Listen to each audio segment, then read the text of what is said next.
Welcome to Her Remarkable History. Remember, to support our channel, please subscribe. The disturbed burial place of Queen Katherine Parr. The saying goes, divorced, beheaded, died. Divorced, beheaded, survived.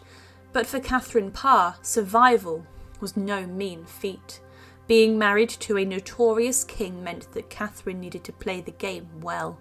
She knew that there were individuals who sought to damage her, so loving the king and in return winning his affections were her only options. And although Queen Katherine managed to not only outlive King Henry VIII and marry for a fourth and final time, it appears that her victories on earth gave her an unfortunate and upsetting afterlife that is disturbing enough to make any person's skin crawl.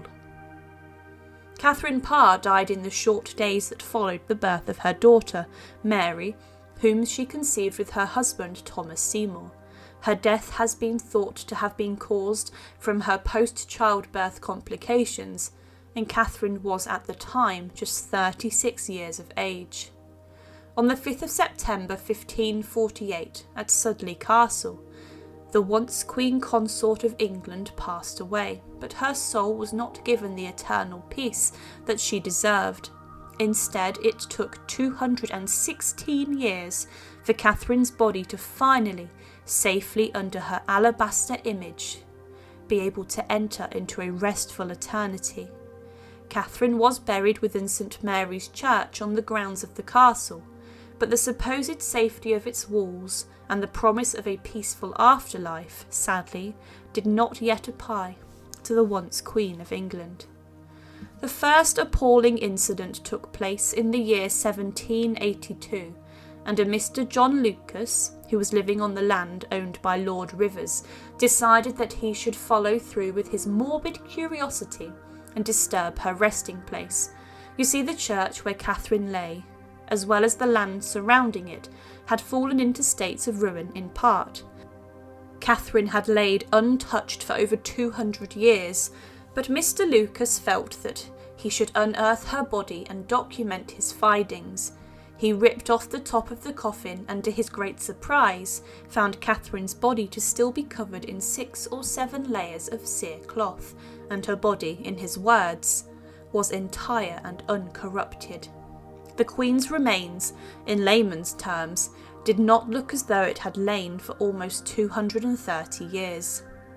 Mr. Lucas then, however, took his actions a step further, and his unwarrantable curiosity led him also to make an incision through the cerecloth which covered one of the arms of her corpse, the flesh of which at the time was white and moist.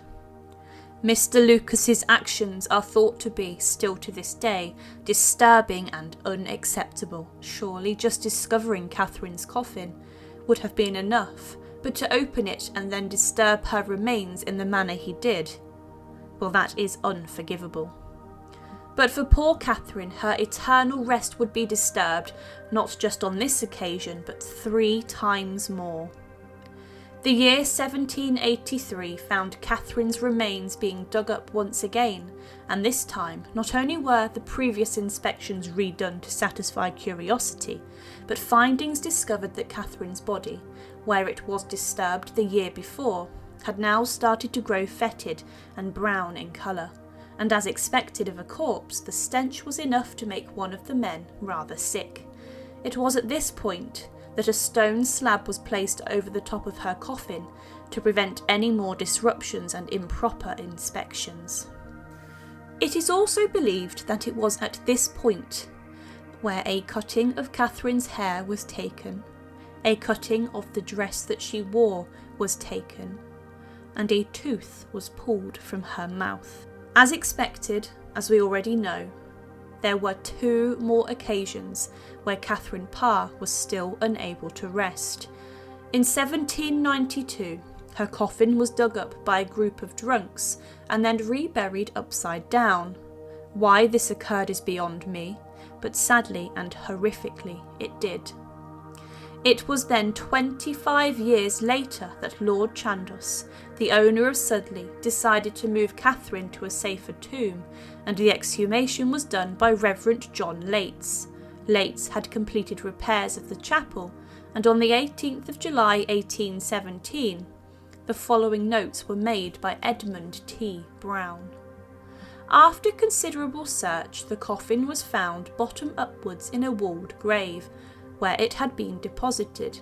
It was then removed to Chandos Vault, and we proceeded to examine the body, but the coffin, having been so frequently opened, was found nothing but the bare skeleton, except a few pieces of cerecloth, which was still under the skull, and a dark-coloured mass, which proved to contain, when washed, a small quantity of hair, which exactly corresponded with some I already had. The roots of the ivy, which you may remember grew in such profusion on the walls of the chapel, had penetrated into the coffin, and completely filled the greater part of it. We then had the different pieces of lead, which from time to time had been cut from the coffin, firmly nailed together, so as to present the original form of the coffin, and it was placed on 2 large flat stones by the sides of the former, Lord Chandos. Dr. Nash said, "The Queen must have been low of stature, as the lead which enclosed her corpse was but 5 foot 4 inches in length." Actually, a height of about 5 foot 4 inches was considered middling for a woman of the 1500s, and accords well with a woman who, when live, was neither described as tall or small. Brown concluded the ancient chapel, which had been desecrated by the Puritans, was thoroughly renovated under the direction of Sir John Gilbert Scott, and a handsome decorated altar tomb, surrounded by Gothic canopy, was erected on the north side of the sacrum to the memory of Queen Katherine Parr, whose effigy was rendered as correctly as it could from the portraits which are extant. It was 216 years after the death of Katherine Parr that she was safely under her alabaster image and was finally able to enter into restful eternity. Thank you for watching, and to support, please subscribe to Her Remarkable History. Thank you.